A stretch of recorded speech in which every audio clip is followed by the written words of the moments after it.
Hey y'all, it's Father Matt here from St. Francis Episcopal Church here in Greensboro. Many of you have been asking about my recent experience in Costa Rica, and thought I would reach out to you and just give you a few details from my last trip down. You may be asking, well, why Costa Rica in the first place? I am the chair of the Diocesan Costa Rican Companion Committee. I know that's a mouthful, but what does that mean? Our diocese and the Diocese of Costa Rica are partnered together, and that gives us ease of access down to do things together.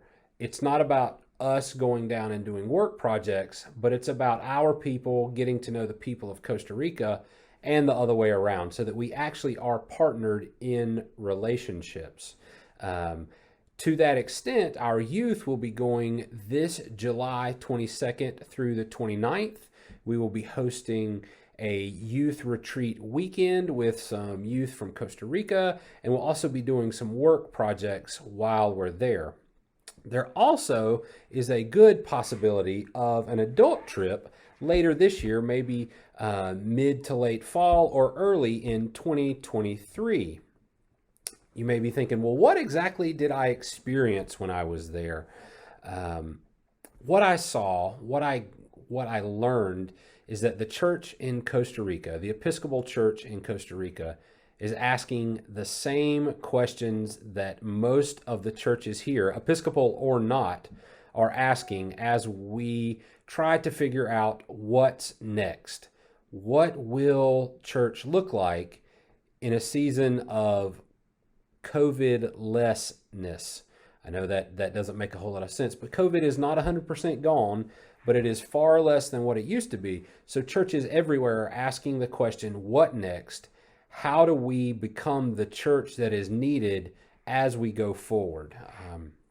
And one of the things that was very true about the churches in Costa Rica is that our diocese in Costa Rica functioned as community centers, central hubs for activity, places where children could be safe, places for hard questions, obviously places of worship, but also some other things, needs in the community like clothing drives, medical clinics, and the list goes on.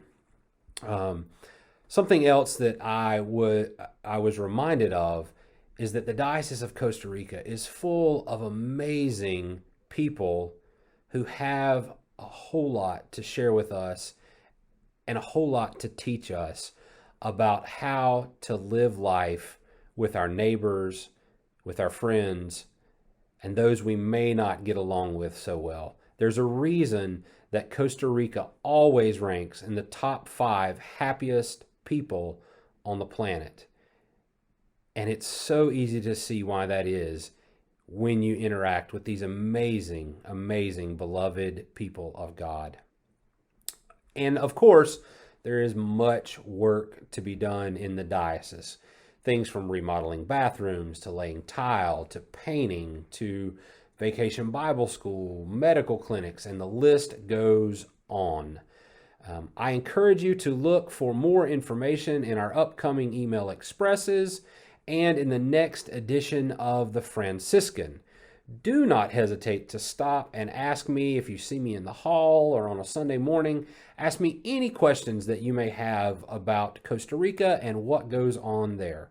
Until then, blessings this day, and I pray that you have a wonderful rest of your Holy Lent. God's peace.